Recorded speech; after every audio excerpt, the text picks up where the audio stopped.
প্রথমে আমি পাতিলে তেল দিলাম, তেলটা আমার গরম হলো। এখন আমি পেঁয়াজ কুচিগুলো ছেড়ে দিলাম।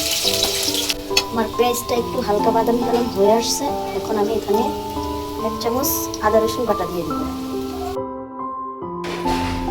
1 চা চামচ শুকনো মরিচের গুঁড়া দিয়ে দিলাম, 1 চামচ হলুদের গুঁড়া দিয়ে দিলাম, 1 চামচ ধনিয়ার গুঁড়া দিয়ে দিলাম, নাড়াচাড়া করে নিলাম আর হালকা একটু পানি দিলাম, স্বাদ মতো লবণ দিয়ে দিলাম।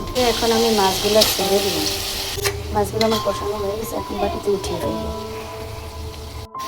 আমার মাছগুলো উঠানো শেষ। এখন আলুগুলো দিব, টমেটোগুলো দিয়ে দিব, এখন পরিমাণ মতো জল দিয়ে দিলাম, কিছু কাঁচামরিচ অ্যাড করে দিলাম, সাথে ধনিয়া কুচিটা দিয়ে দিলাম।